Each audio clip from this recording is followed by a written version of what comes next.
ನಿಮ್ಗೆ ಗೊತ್ತಾ, ಭಾರತದಲ್ಲಿ ಒಂದು ನದಿಯನ್ನ ಕೆಂಪು ನದಿ ಅಂತ ಕರೀತಾರೆ.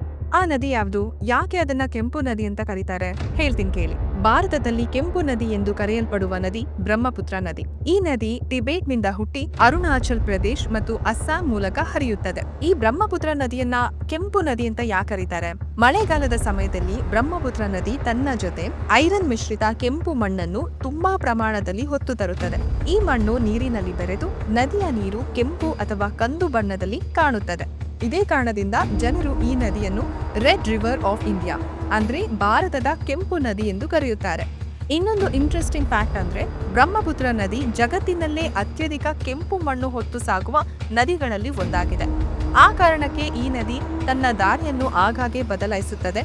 ಕೆಲವೊಮ್ಮೆ ಹೊಸ ದ್ವೀಪಗಳನ್ನು ಕೂಡ ನಿರ್ಮಿಸುತ್ತದೆ. ಅಸ್ಸಾಂನಲ್ಲಿ ಇರುವ ಮುಜನಿ ದ್ವೀಪ ಒಂದು ಕಾಲದಲ್ಲಿ ಜಗತ್ತಿನ ಅತಿ ದೊಡ್ಡ ನದಿ ದ್ವೀಪ ಆಗಿತ್ತು. ಅದು ಕೂಡ ಬ್ರಹ್ಮಪುತ್ರ ನದಿಯ ಮಣ್ಣಿನಿಂದಲೇ ನಿರ್ಮಾಣವಾಗಿದೆ. ಇನ್ನೊಂದು ವಿಷಯ ಗೊತ್ತಾ? ಈ ಕೆಂಪು ಮಣ್ಣು ಬೆಳೆಗಳಿಗೆ ತುಂಬಾ ಒಳ್ಳೆಯದು. ಅದೇ ಕಾರಣದಿಂದಲೇ ಅಸ್ಸಾಂ ಪ್ರದೇಶದಲ್ಲಿ ಕೃಷಿ ಚೆನ್ನಾಗಿ ನಡೆಯುತ್ತದೆ.